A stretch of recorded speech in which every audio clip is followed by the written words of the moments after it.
Aloha, everyone. Welcome. We're just going to give it another minute or so. Thank you so much for joining us today. And Laura, thanks for your question as to whether those are Hitchcock paintings. DeSoto shaking his head, yes. Okay, so I think I will get started. We'll have more people joining in a moment, but let me just make sure our live stream is working. I believe it is. Yep. Yep, it's working. Okay, well, aloha, everyone. While we're getting started with intros, please feel free to put your name and where you're logging in from in the chat. And I want to welcome you. I am Andrea Nandoskar, the Education Program Manager at Historic Hawaii Foundation. And this is the 5th lecture in the 36th Annual Experts Historic Preservation Lecture Series. So mahalo to everyone who's joined us on one or more of the previous sessions, and aloha to new people. I want to welcome our event partner, Dr. Ralph Kam. He's the curator and coordinator of the series, and he's a lecturer with the Historic Preservation Graduate Certificate Program, American Studies Department at the University of Hawaii at Manoa. HHF is very pleased to co-sponsor this series, and this year's theme is historic cemeteries. Just a note, yes, all of the lectures, we're live streaming right now on Facebook and YouTube, and they will be available afterwards. The recordings will be posted on the event page as well as live on the Historic Hawaii Foundation YouTube page. So you can share that with your friends and family and community. We will ask you to, as previously, please put any questions that you have throughout the presentation into the chat, and we will address as many of these as we can at the end of the session. We'd be grateful too if you can take a minute or two at the end when you log out to answer a few questions on a survey about today's presentation. For those who may be new to Historic Hawaii Foundation, we are a statewide nonprofit dedicated to helping people save historic places, cultural and built sites. These sites are sites that tell the many layered history of our Hawaii, and we do this through education, advocacy, assistance, and protection of and for historic places. I would now like to introduce Dr. Ralph Kam, our series curator, who will introduce today's presenter. Mahalo.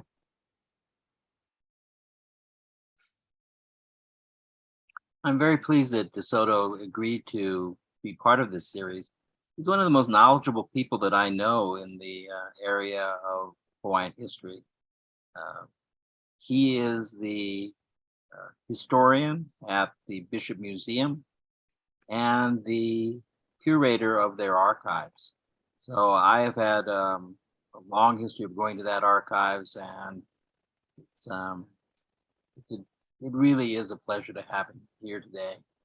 He can add anything he'd like to during his presentation as to additional history, but here's DeSoto.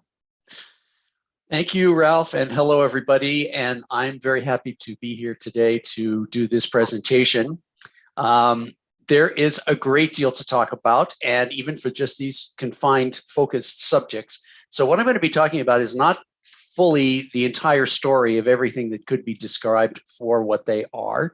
And also, I just want to mention that the images that you're going to see in the presentation today come from a variety of sources. Obviously, I work at Bishop Museum in the archives department, so some of them are from Bishop Museum, but they come from many different places, and including my own personal collection. So you may see something today that if you want to pursue it, you'll need to get in touch with me to figure out where it came from and where we can get a copy to you if that's possible. So we're going to start, we're talking about World War II today, and we're talking about two particular sites associated with World War II, one of which, of course, is a cemetery, but the other of which is not strictly speaking a cemetery, but it is a burial place, and it's considered to be, if not sacred, certainly to be treated as a cemetery would be, because it contains a number of human remains. And interestingly, those are still being added to it today. So we're starting with Pearl Harbor, and before the session began, somebody asked if these are paintings by Howard Hitchcock, and yes, they are, D. Howard Hitchcock.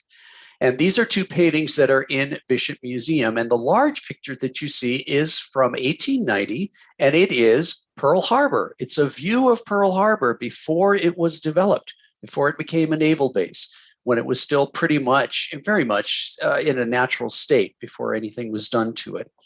And in the upper left corner, another painting of obviously a canoe on a shoreline. The relevance of this is Pearl Harbor for Hawaiians in ancient Hawaiian tradition was not necessarily considered an important place as a harbor. It was a place of natural resources. It was a place that had a number of fish ponds in it.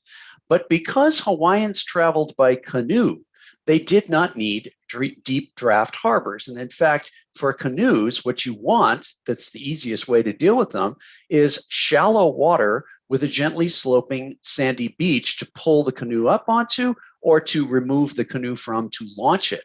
So Hawaiians did not look at Pearl Harbor in a specific way as, again, as I said, a protected anchorage, because they didn't need that type of a place for their ocean-going vessels. As you can see in the larger picture, there are some canoes in there as well.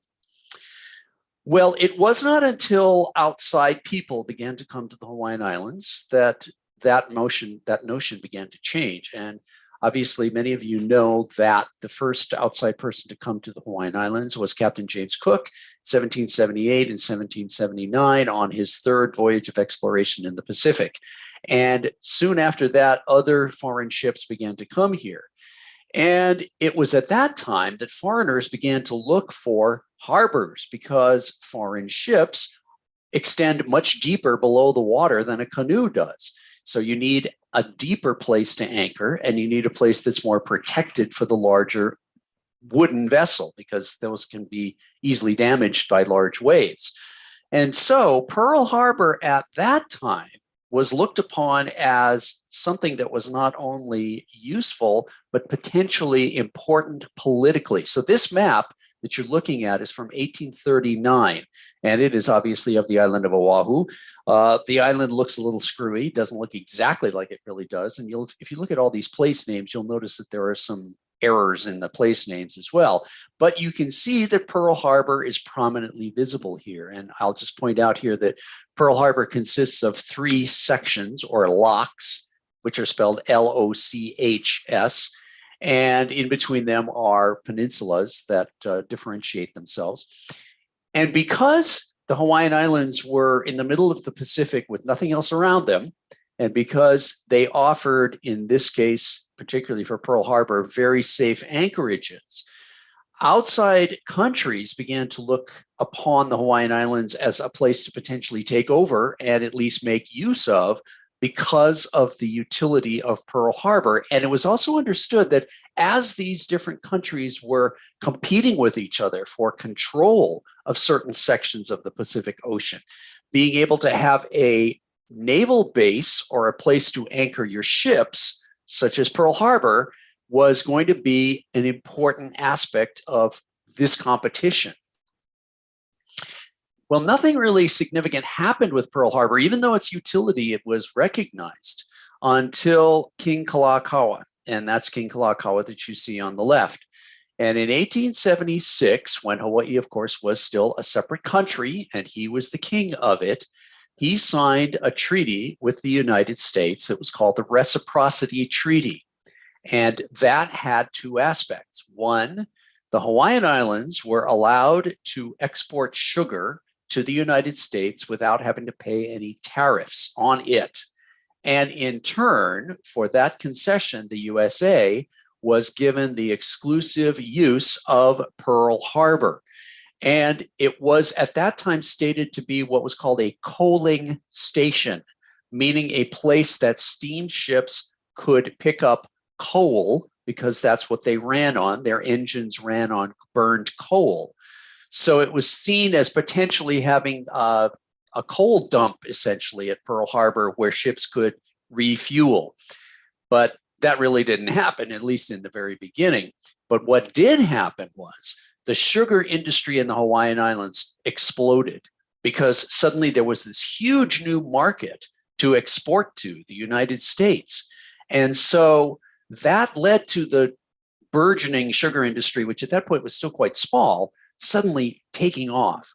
And so these two other photographs that you see are aspects of this growing sugar industry. Now, not only were new mills built, as you can see in the top picture on the top, a lot more acreage was devoted to growing sugarcane, but something which is very important to many of us today is that this new growing industry needed lots more workers. There were not enough people in the Hawaiian Islands to work in all of the growing amount of sugarcane. So this is when very active solicitation of workers began. So this is when lots of people began to be essentially imported to the Hawaiian Islands under contract to work for sugar companies. And that's important because that's where a lot of us came from. If this hadn't happened, many of us wouldn't be here because our ancestors came to work in the sugar industry. And the sugar industry grew, of course, because of the Reciprocity Treaty. And personally speaking, two of my great-grandfathers who were from the United States came here. They were from Massachusetts. They had been living in San Francisco separately. They didn't know each other. And then they both came here in 1877 and 1879 because the industry was booming so much and the economy was booming so much. And that is my personal story. But many of us who are watching this, I know, are going to have ancestors who came here because of sugar as well. So not that much happened with Pearl Harbor, despite the Reciprocity Treaty for some years. It had to be renewed again 11 years later. But then after that, in the 1890s, came all of the tumultuous political changes, the overthrow of Queen Liliuokalani in January of 1893, and then eventually in 1894, the proclamation of what was called the Republic of Hawaii as an independent country. And then finally, annexation came in 1898. So you can see in this screen first a stamp from the so-called Republic of Hawaii, which was proclaimed on July 4th, 1894. And the choice of 4th of July was by no means just a chance date, as you would imagine. And it was always the goal of those people who led the overthrow and then created the republic that Hawaii would be annexed by the USA. And in fact, that is what happened. And as you can see by this newspaper headline from August 12th of 1898, Old Glory waves triumphant, so-called, Hawaii formally handed over to the United States at 12 today. So when that happened, after that, and Hawaii was sort of codified and formalized as a territory of the U.S. in 1900 with the passage of what was called the Organic Act. After that is when the United States military really began to dig in and develop very extensively, particularly on the island of Oahu. So in addition to the Army building a number of bases, that's when the U.S. Navy really focused on Pearl Harbor and began to develop it very intensively into a huge facility that, of course, it still is today. And I might point out, too, that to do all of this, there was a lot of private land that was involved that many different people owned. And either those people sold their land voluntarily to the military or it was condemned and they had no choice as to whether they would turn it over. And it also, during World War II, was just seized because it was a military dictatorship. But I will get to that in just a minute.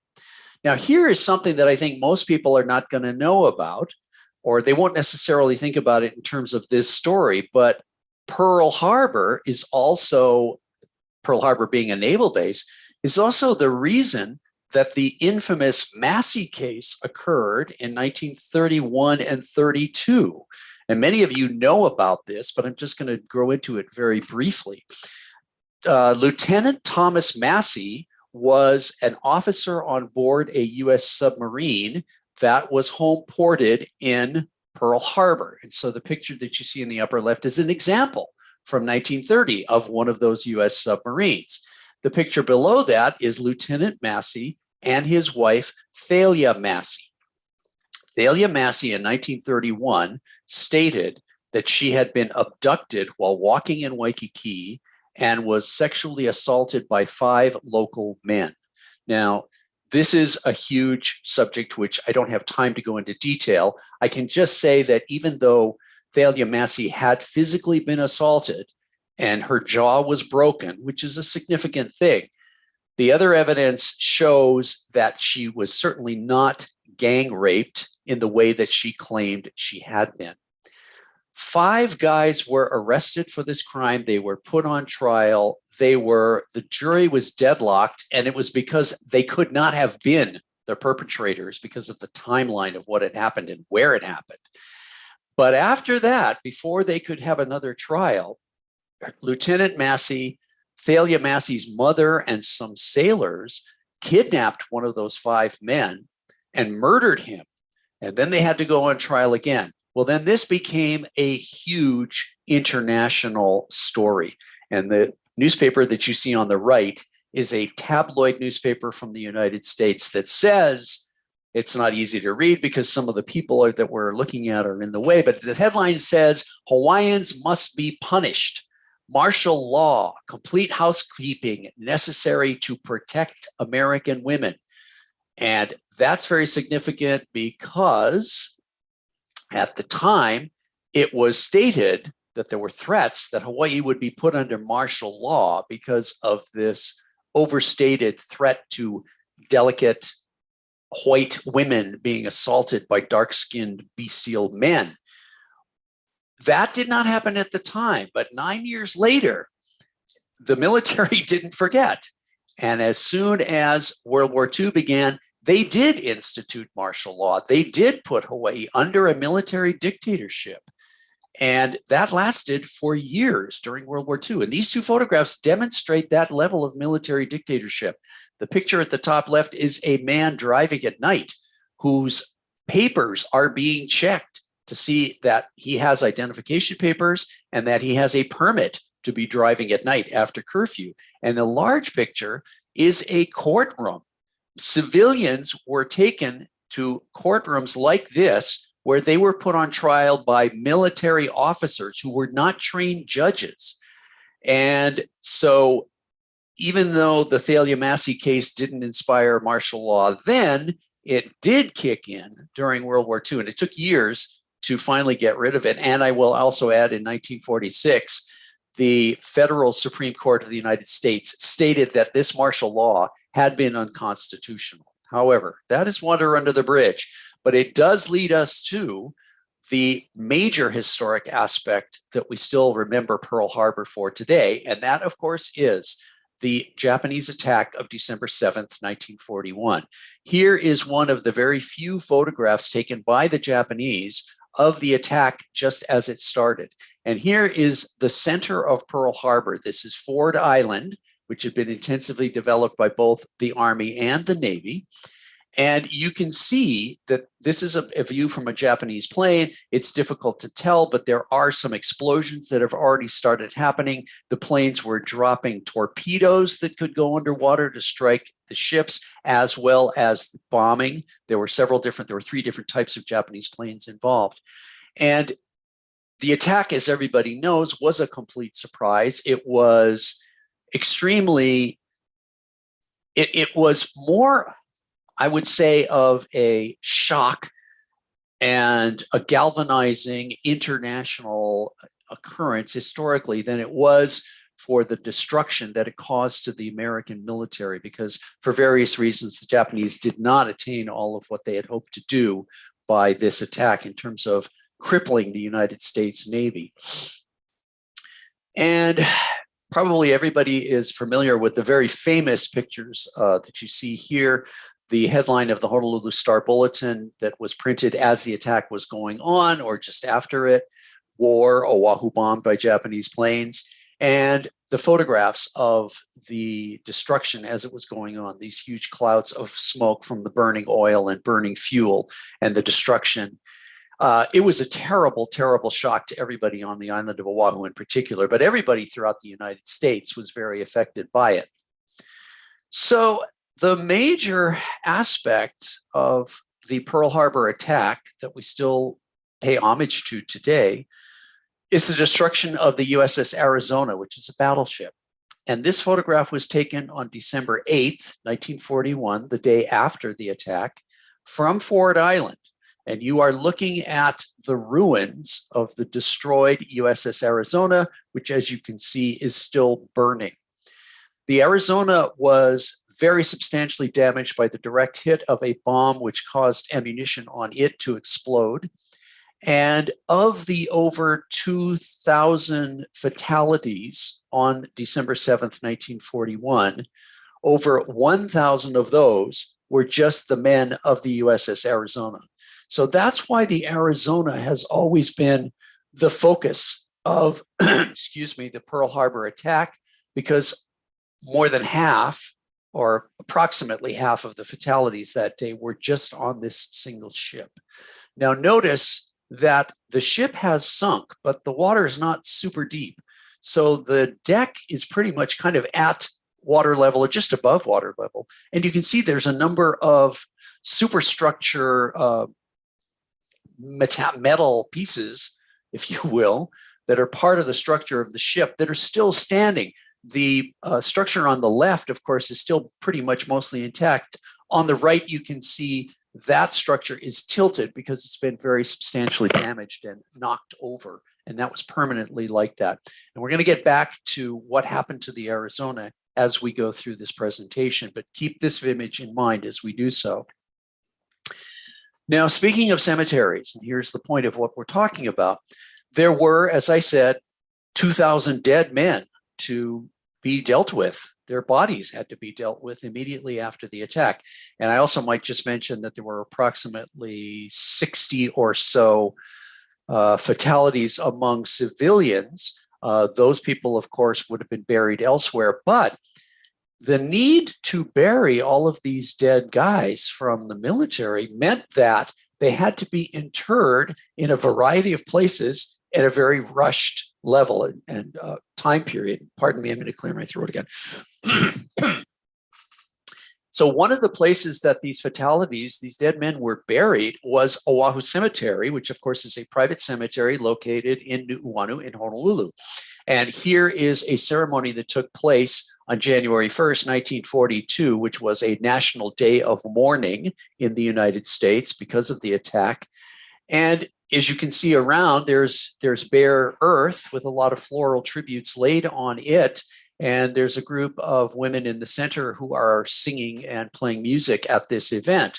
So there were Pearl Harbor fatalities buried in a variety of places, including Oahu Cemetery right after the attack. And interestingly, some of the Japanese dead whose bodies were found and salvaged after the attack were also buried at Oahu Cemetery. And there is a story that a woman laid some flowers on one of the graves, and when asked, she said, well, they were somebody's sons as well, just as our boys are too. So there were some grieving Japanese women in Japan, just like there were many grieving Americans in the United States because of this event. I cannot overemphasize what a huge event this was in national American history as well as international worldwide history, because the United States, World War II had been going on for years by the time the attack occurred in 1941, but the United States had not been involved. The war was going on not only in Europe, led by the Nazis of Germany, but also in Asia, which is because Japan was being very aggressive in Asia. So this was what got the United States finally involved in World War II. This is what got millions of Americans involved in World War II in every possible way. And this is why the Axis countries, the bad guys, who were Japan, Germany, and Italy, were defeated in World War II.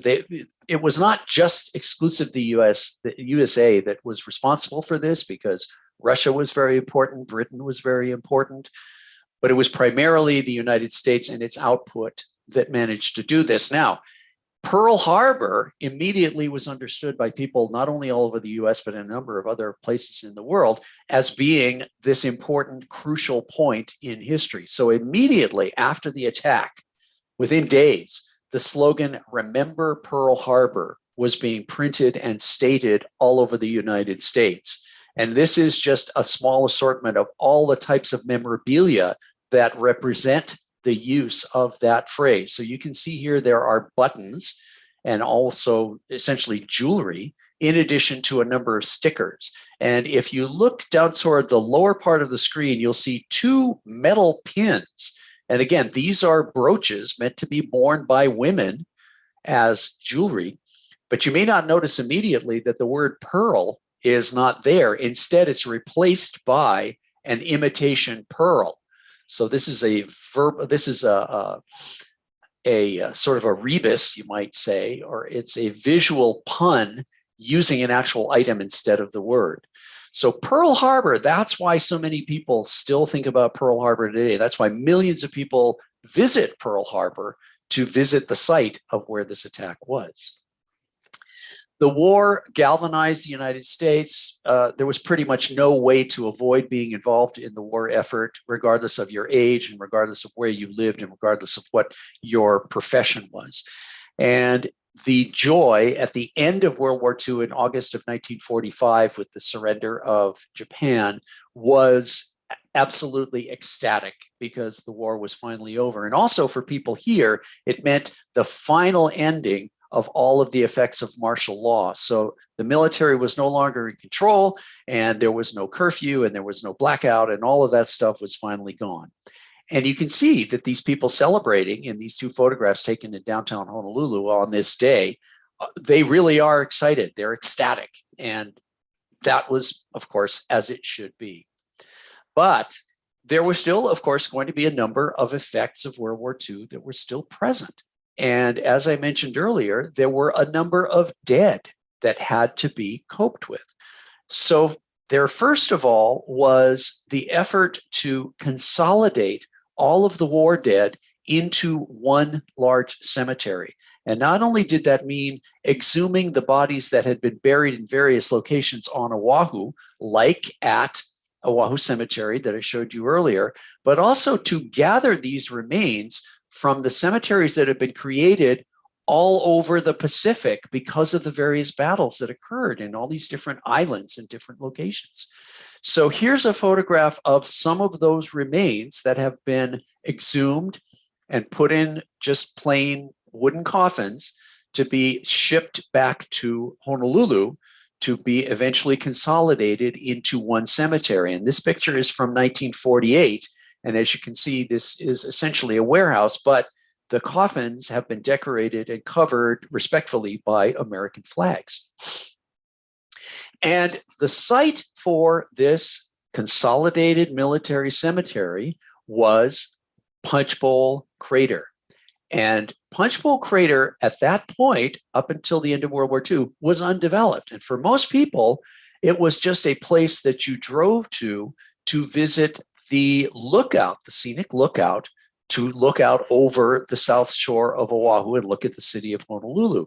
And so the picture that you see in the top left is a photograph of that lookout with two automobiles parked there. And this picture is from 1934. And again, as I said, there really wasn't much else in Punchbowl Crater at the time. Well, Punchbowl still functions today as a lookout. And for many years, it was still possible to drive there. And so the picture on the lower corner, the lower right corner, is from the early 1960s. And that was the version of the lookout accessible by automobiles that was in place at the time. Eventually, Punchbowl Crater was so overrun by motor vehicles, particularly tour buses, that there were complaints about how this was offensive for what was supposed to be a place of respect. So the lookout was totally redeveloped, and now it's only accessible by foot. So very few people go to it. And because tour vehicles are banned from going into Punchbowl Crater, it is now, again, a much quieter place with no vehicle access to the lookout, as was formerly the case. So as Punchbowl was developed, starting in 1948, the first order was to inter all of those people whose bodies had been gathered from the other places. And this is a small burial ceremony from 1949 of just the coffins that you see in the foreground. But you can see in the background, there already are a number of marked graves. And in the upper right, you can see where I was just talking about where that lookout is. Well, that's where the lookout still is today. And Punchbowl looks very different at this point because there aren't any trees in it yet. Today, the trees are very large and mature. Today, Punchbowl it still functions, of course, as a military ceremony, as it always will. It is the National Memorial Cemetery of the Pacific, but it is also the place where military dependents can be buried in addition to active or retired military members. And so all of the ground burials, I believe now, are filled.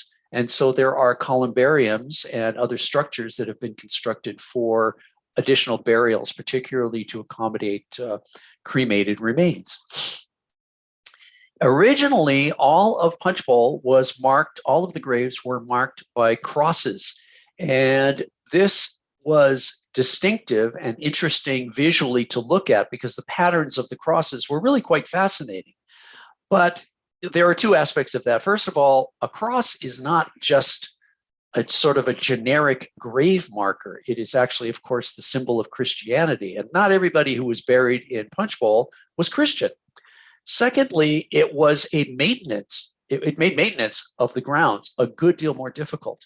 And so in the 1950s, all of the crosses were replaced by the flat stone markers that are still there today. And the reason was that this made mowing the grass much easier. And so you can see in the lower picture, that's the type of lawnmower that was then used to be able to do this maintenance. Well, the removal of the crosses was the subject of a lot of discussion. There was a lot of disagreement in the community, and a lot of people didn't like it and objected to it.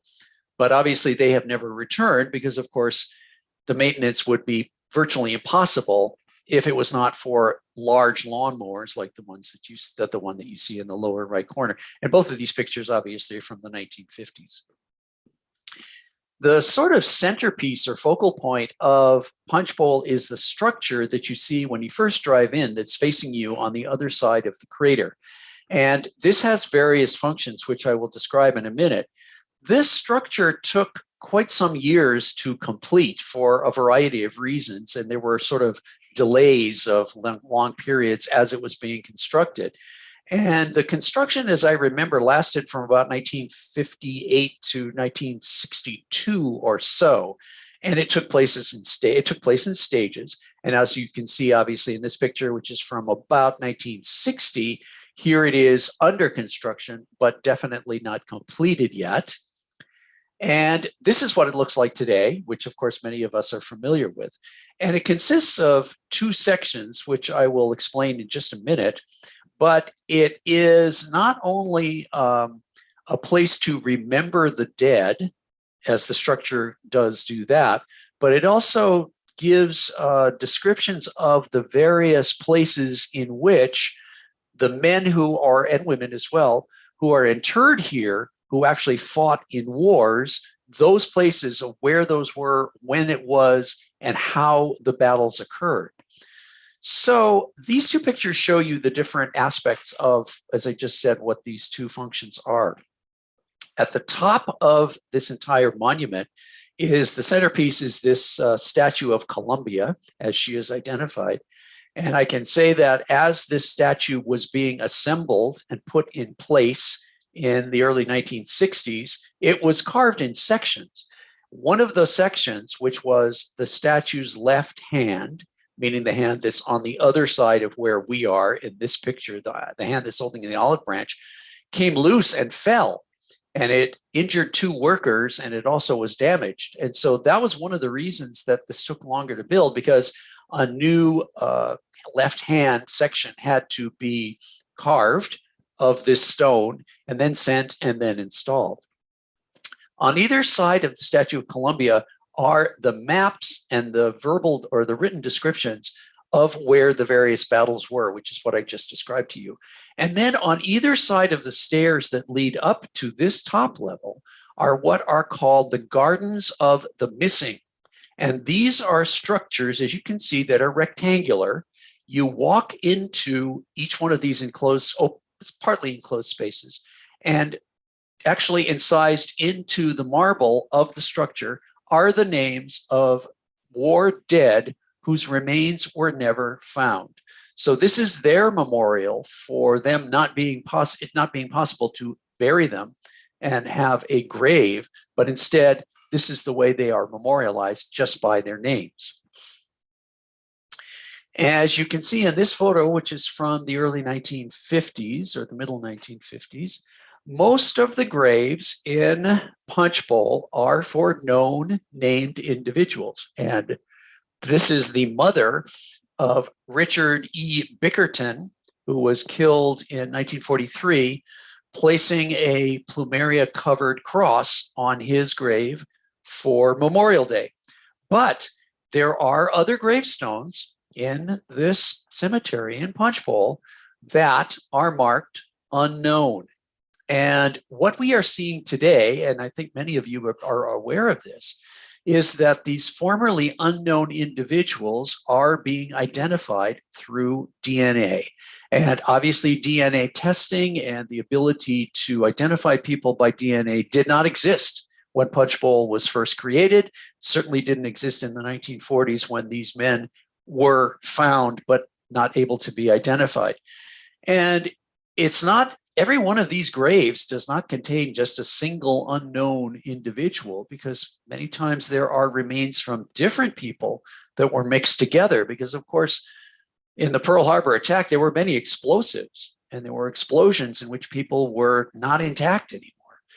So when these people are exhumed and they are tested, which happens here on the island of Oahu, sometimes it's more than one person, and sometimes it's only small fragments of that person that can be identified. But this is still an ongoing process. So the unknowns are being reburied, if possible, in graves which are marked. And very frequently, they will be sent back to where they came from, to their homelands, to their hometowns. And their family members that are still alive will take charge of them. And here's a point where I also might mention, as I said earlier, there were some Japanese dead who were buried at Oahu Cemetery in 1941, and they were all repatriated back to Japan after World War II. So none of them are still here. So now let's go back to Pearl Harbor and the other cemetery-like site, which is the sunken U.S.S. Arizona. Now, during World War II, remember I pointed out the structures, the superstructures that were atop the ship, one with which was intact, the other which was damaged. All of that material was removed during the war. So what was left after the war was just the hulk of the hull. And this picture is from 1948, and it shows a group on the deck of the Arizona looking it over to try to decide what to do with it. There had been discussion right at the beginning of the war of trying to raise the ship and refurbish it, because that did happen to some of the other ships that were damaged in Pearl Harbor. But it was decided that the ship was too badly damaged to make that possible. And as the war went on, the Arizona just remained there because nobody could do anything with it. And after the war, it was decided that it would be left there and it would serve essentially as a cemetery. Now, I can point out that before the war even had ended, there were already discussions as to how to memorialize it, how to commemorate it, what sort of ways could that occur. And there were all kinds of different discussions as to building certain things, monuments, buildings, boulevards, all kinds of stuff. But it was gradually decided that the Arizona would be one of the memorials of World War II. So in 1950, a temporary wooden platform was constructed over the hull of the sunken Arizona. And you can see that in the picture on the left. That's a postcard from the 1950s. You'll see that there is obviously a flagpole with a flag. That is placed in the same location as the actual flagpole had been on the deck of the Arizona. So it's placed in an important location. And the flag was raised and lowered, and still is raised and lowered every day, as though the Arizona was still a functioning ship. But this temporary wooden platform was not intended for lots of people to be able to visit the site. And even though it was possible in the 1950s to take a small boat, certainly going through the harbor as a tour commemorating World War II. It was not, people were not offloaded onto this platform with any regularity. In the picture on the right, you can see a commemorative metal plaque, which is on the shores of Ford Island. And in the background, of course, is that same flagpole and the same platform that I just mentioned. And the plaque does commemorate the USS Arizona, but it's not in a place where a lot of people could visit it for commemorative purposes, either for ceremonies or just because as individuals they wanted to visit. And that's because Ford Island, where the plaque was located, was not accessible to the general public, and it wasn't easily accessible even to the people who needed to go back and forth, because originally there was no bridge. So there was only a ferry that took people back and forth and vehicles. So you can see the picture on the left is the Ford Island ferry in 1953, loaded with automobiles and people. And if you lived on Ford Island, you had to travel back and forth on the ferry. Obviously today, in the pictures on the right, you can see that there is now a bridge to Ford Island. Here are pictures of the bridge when it was under construction. But going back to that commemorative plaque, you still can't just go out to Ford Island as a civilian if you choose to, because it's a secure military base. So there needed to be something more substantial for members of the public to visit to pay respects to the Arizona. And so that got started back in, you can say, in 1939 with the arrival of, even before World War II, this man whose name is Alfred Price. And Alfred Price was from Austria, and he was Jewish. And after the Germans took over and annexed Austria in 1938, it became dangerous for Jews to continue to live there. And so he and his wife desperately wanted to leave Austria, and through a very sort of obscure connection, he was able to get permission to immigrate to the United States. The two of them did. And he was an architect, and he wrote letters to every possible architectural firm he could find an address for to ask for a job. And the only place that responded to him was an architectural firm in Honolulu. So he and his wife came to Honolulu, and he worked for an architectural firm called Dahl and Conrad. And so immediately he began to design things. And so in the architectural rendering that you see from the newspaper on the right, that's a picture from 1940. It is a drawing by Alfred Price. His name is misspelled and miswritten as Arthur Price. It's Alfred Price with one S.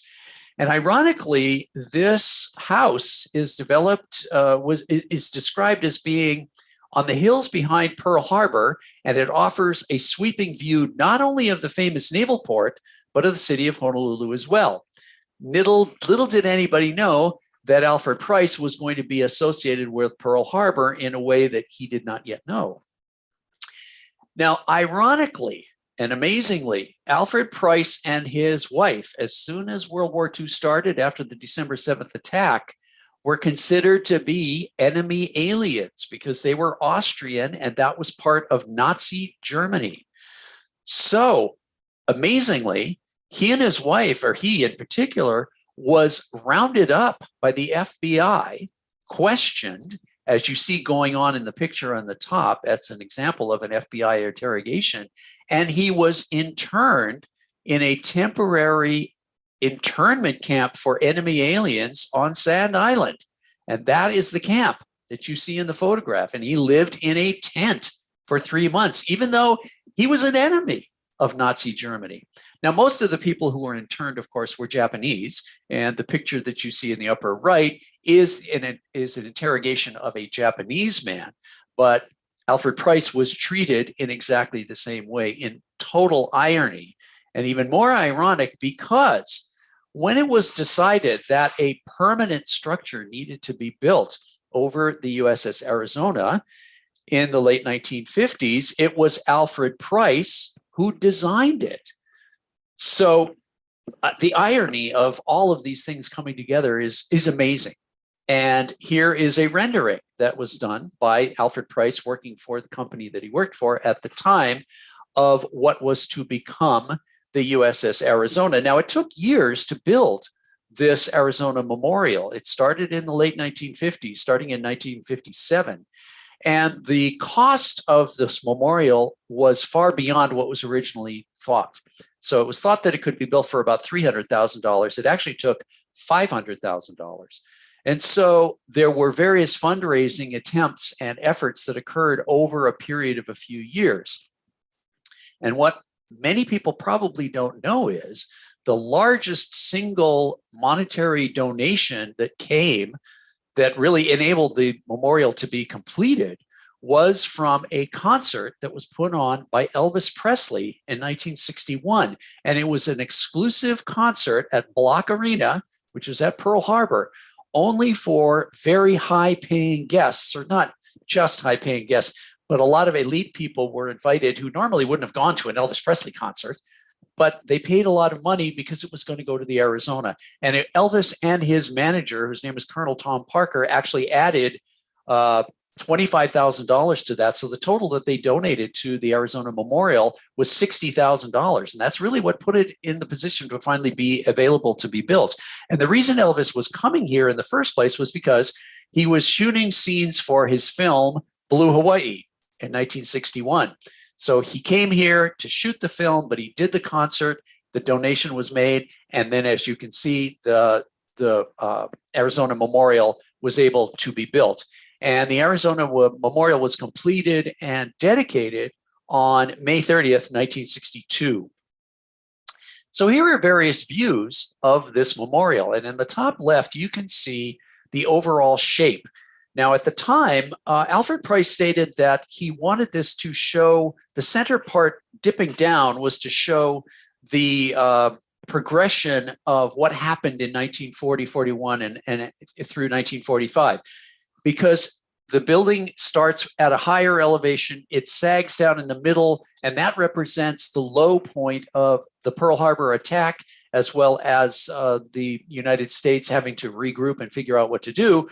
But it rises back up on the right-hand side, which symbolizes the completion of World War II and the success of the victory that occurred at that time. Now, at the time, there were people who complained about this modern structure, which of course today we are very familiar with, but because it looked very new and different, there were people who criticized it as, quote, looking like a crushed milk carton. And Price himself was very offended and angered by that statement. Of course, today nobody would think of that again, because as I say, we're so familiar with it. The center part, if you look on the right, the top right, you can see the center part is left open. So this is open to the outside air. So even though it's partly enclosed, it is open to the weather, as it should be in the Hawaiian Islands, because most of the time we have the trade winds blowing and we have a beautiful natural environment to live in. So there are these openings in the structure, and not only in the roof, but on both sides. And finally, in the picture on the bottom, you can see how the memorial is situated so that it straddles the sunken hull of the Arizona. It does not touch it because it's held up on either end of this, but it also gives you a full view of the sunken ship. And you also can see in this aerial photograph, and all three of these are postcards, by the way, how oil is still leaking from the sunken ship. And you can see the oil slick going off to the left in this picture. There is worry that the oil that is still on the ship, as it deteriorates, might be suddenly released. And so that is a concern as the ship continues to rust. The ship is not going to be there forever. It is continuing to deteriorate in the salt water. So even though the site will remain a memorial, the ship is not always going to be there. And well, I'll get to that in just a second. Here's how people come and go still to this day from the Arizona Memorial.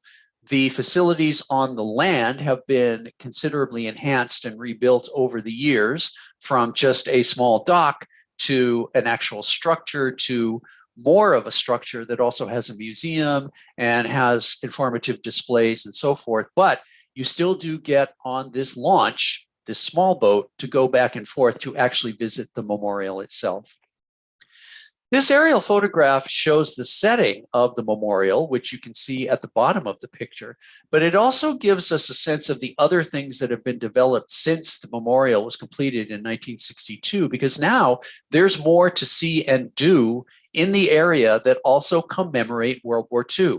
You can see there is a dock with a ship in the center of this picture. Well, that is the location where today the battleship USS Missouri is permanently moored. And the Missouri is very important because it is where the surrender took place of Japan in August of 1945 in Tokyo Bay. So it was on the deck of the Missouri that the surrender paperwork was actually signed.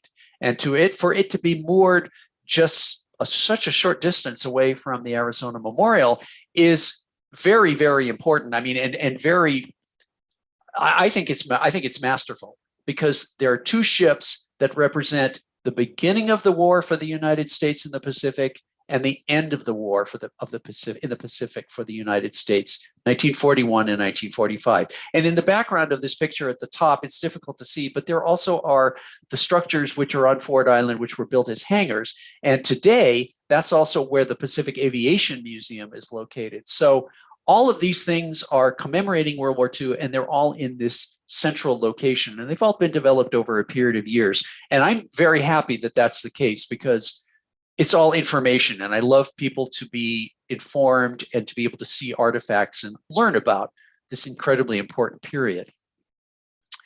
So the USS Arizona Memorial, of course, continues to be the focus of the commemorations that occur every year on December 7th. And this is a photograph from the 1990s of a veteran who is in tears at the memorial holding a trumpet, because it's possible that he had played taps for those who were dead. Today, we are seeing the end of the World War II generation, and it's been a long time. It's been more than 80 years now since the attack occurred. And those veterans are leaving us at a very rapid rate. And someday there will be no more veterans of World War II, just the way there are no more veterans of previous wars like the Civil War. It is possible for men who survived, who served on the Arizona. And by the way, I can just say that, again, as I mentioned earlier, over 1,000 men were killed on the Arizona, and I believe 289 survived and were not killed because they managed to jump off or were not on the ship at the time. If you were an Arizona crew member, it is possible for your cremated remains to be placed in the hulk of the ship. And I say hulk because, of course, it's no longer a functioning ship. And that is something that is still being done. But I guess, of course, as I said, the day is going to come when there are no more living veterans to be placed in the Arizona after their death. And the Arizona, again, as I said, is considered to be a burial place, even though it is a ship, and it is treated as though it's a cemetery. And that brings me to the end of my presentation. And I think I will shut this down. But in any case, does anybody have questions? Let's answer some questions, and let's talk to people who have been watching. Thank you, DeSoto. You can stop your screen share if it's easy, and if not, don't worry about it. Okay. And how much time did I take? Oh my gosh, it's almost 1 o'clock. Sorry, everybody. I didn't intend to take that long, but I did. Questions? Ralph, you're muted, Ralph. Fascinating, DeSoto. Thank you so much. You're welcome. Let's see if there are any questions. If you have a question, you put it in the chat. It looks like you're so thorough, DeSoto, that everyone out there is speechless. All right. That's okay. That's all right. If you could you tell the audience about your relationship with Alfred Price?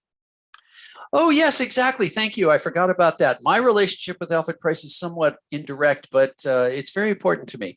Alfred Price ceased to be an architect in the 1960s, and he, in fact, instead was the person who instigated and created something called the State Foundation for Culture and the Arts, SFCA.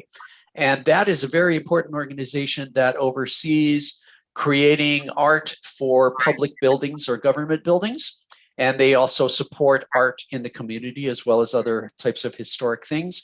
And in 1987, the organization that Alfred Price created, the SFCA, gave a grant to Bishop Museum photo collection for to hire somebody to be the collection manager of the film and video collection. And that was the job that I got in July. I started July 1st, 1987, via the grant from SFCA. And that is what started me on my career at Bishop Museum. And over 35 years later, I am still here. So thank you, Alfred Price, for starting SFCA and indirectly giving me a job at Bishop Museum and setting me on my career course for my entire adult life. Okay, we do have some questions now. Good. Do you know how many Arizona veterans are still alive? I do not. Only a handful. That would be something that we could probably find out very easily, but I'm going to guess it's less than 10.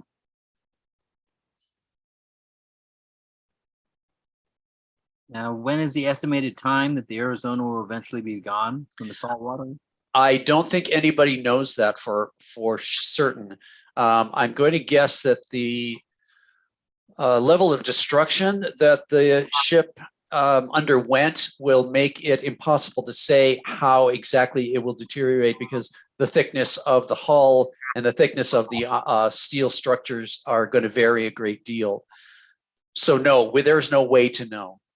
There are regular surveys of it. There are divers and unmanned vehicles also that examine it and go through it on a regular basis. So presumably they're going to want to keep track of that to get some sense of when it might collapse and be ready for it.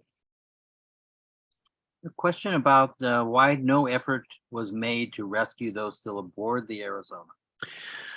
It's probable that the Arizona didn't have anybody still alive on it, although I can't say for that for absolute certain. I think it was assumed because the damage was so severe that nobody had survived. There were other ships in the harbor that there were live people on, and you could hear them tapping. So those are the ships that got the attention as opposed to the Arizona in the immediate aftermath of the attack. Where can the list of those MIAs that you mentioned at the Punchbowl Memorial be found? I don't know.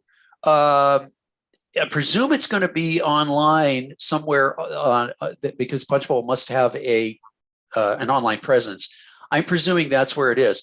If you are looking for a particular name, there is a visitor center at Punchbowl that you can visit to find out where someone is buried, and or if they're not buried there, to know where their name is. So you'd be able, if you wanted to look for somebody who was MIA, to find out where they were, either online or by visiting in person.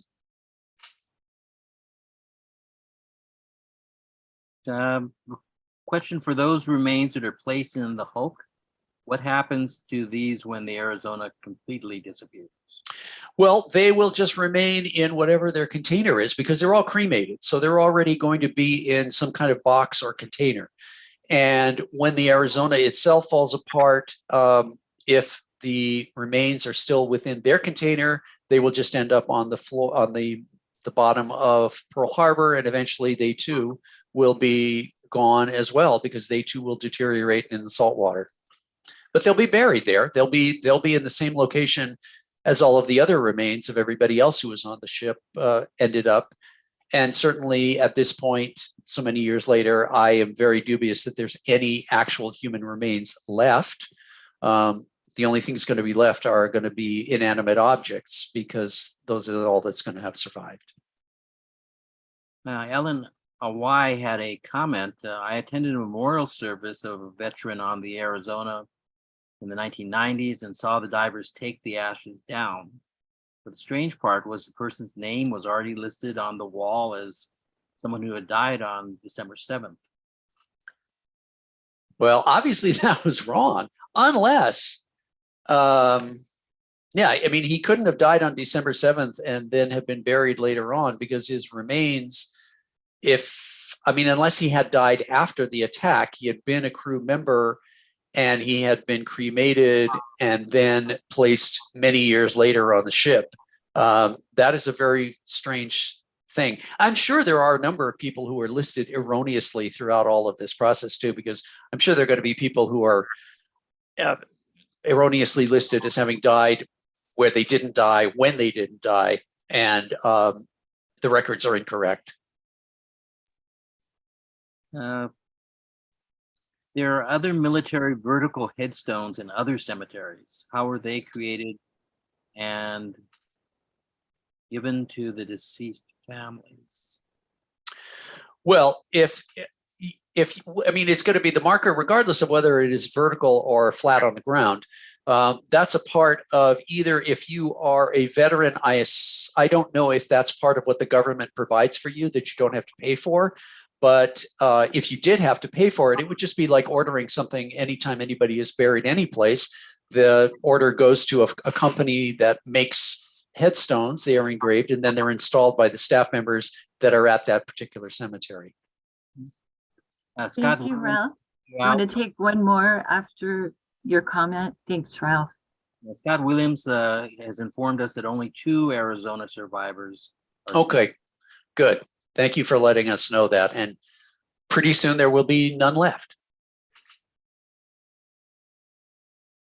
Do you want to take one more question? I'm looking Ralph, for our final question.